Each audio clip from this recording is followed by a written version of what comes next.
the baby should be calm or hindi umiiyak kapag nakatapat yung mask. Because if the baby's crying, parang wala lang din siyang ma-absorb na gamot dun sa neb. Aside from that, doc, dapat parang naka-place yung mask near the face of the patient. Mm-mm. So if less than 3 years old, preferably face mask. More than 3 years old, pwede doc yung mouthpiece. Hi everyone, I'm Dr. Christine Albaciat, and this is Chat with Peds, where I interview experts in the field in order to empower you and give you the confidence, mom and dad, to raise happy and healthy kids. My guest for today is a colleague and a good friend. Her name is Dr. Jennifer Rockenbrod. She is a board-certified pediatrician and board-certified pediatric pulmonologist. So she's an expert in the lungs. And she trained at the Philippine Heart Center. And currently, she is my colleague at Southern Isabela Medical Center. She's a wonderful resource for a lot of questions that I have about kids and their lung problems. So join me as I welcome Dr. Jen. Hi, Jen. Doc Jen. Hi! Hello, good afternoon, Doc. And hello to your viewers. I hope you learned something from me today. Yes. So we'll get right to it na start na tayo. We will talk about asthma ngayon, Doc Jen. So, Doc Jen, may mga nagtatanong din sa akin kung like anong gagawin nila kung inaatake. So, yung asthma action plan, anong nandito at anong klaseng instruction ito para sa parents, yung asthma action plan, and bakit important ito?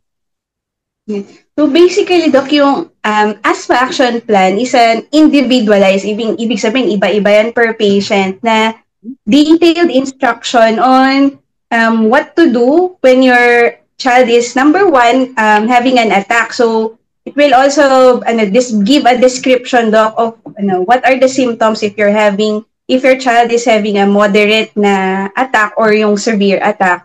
And number two, it will give a detailed instructions then kung ano yung medications to give to your patients if they're having a mild attack or severe attack. And number three, nakalagay doon, syempre dapat yung contact number and contact information ng doctor or the hospital na pwede nilang takbuhan if ever na the symptoms are not controlled by the medications given to them na nakalagay doon sa asthma action plan. Yeah, kasi madaming nagtatanong at Dok, may asthma na yung anak mo, anong gagawin ko pag ano? So parents always ask your doctor kung ano ang gagawin nyo. So they can make an asthma action plan for your child. And sabi nga ni Doc Jen, individualize siya. So iba-iba siya kada bata. Yeah. Mm-mm. Oo. Sige, on to the medications na tanong nila. Paano ba gamitin ang asthma medications and inhaler sa bata? Yes, Doc. So, usually, Doc, your doctor will prescribe you with, depende kasi yung Doc sa napag-usapan nyo.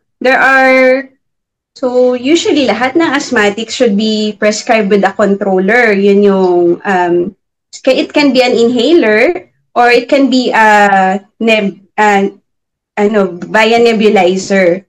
And usually you have to discuss it with your doctor what is the best device to be used.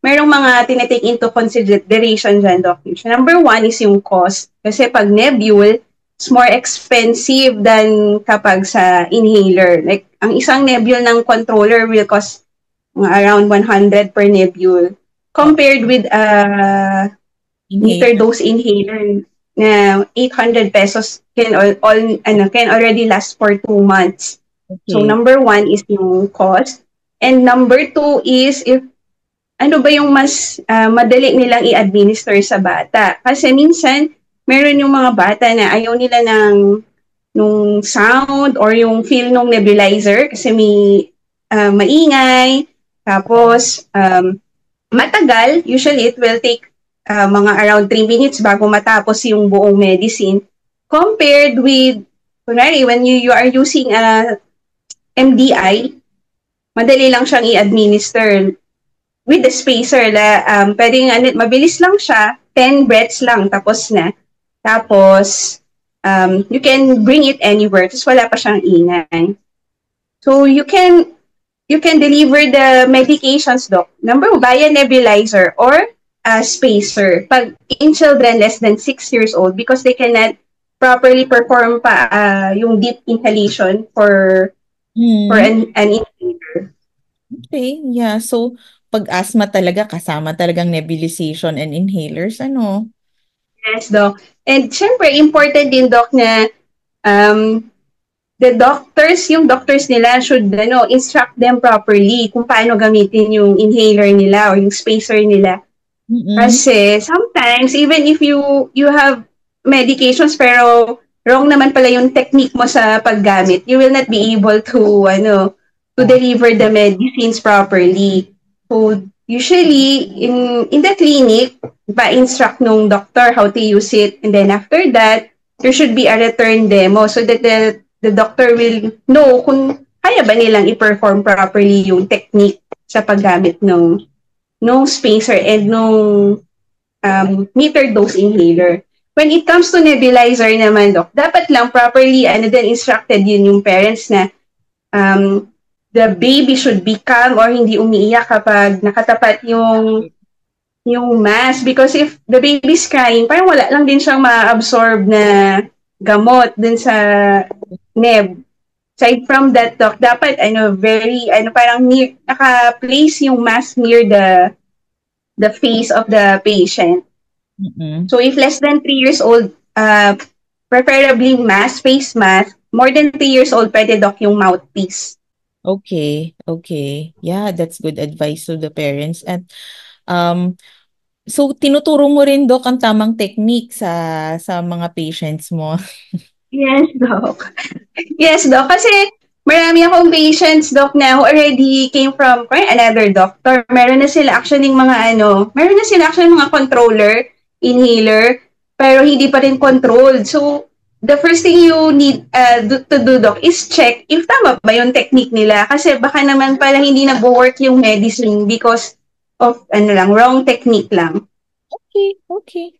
So, thank you so much, Doc Jen. Ang dami kong natutunan and hopefully you, the parents as well. Pero, so, Doc Jen, if parents want to reach you, need nila ng pediatric pulmonologist, how can they reach you? Yung They can yeah, yung schedule mo, Doc. sige. I have a clinic at Isabela Doctors General Hospital in Ilagan, Doc. Wednesday, Thursday, and Saturday morning. I Mm-mm. also have a clinic at De Vera Medical Center, Monday and Friday afternoon. Okay. And I also have a Facebook page, Doc. They can just look for my name and they can message me, Doc.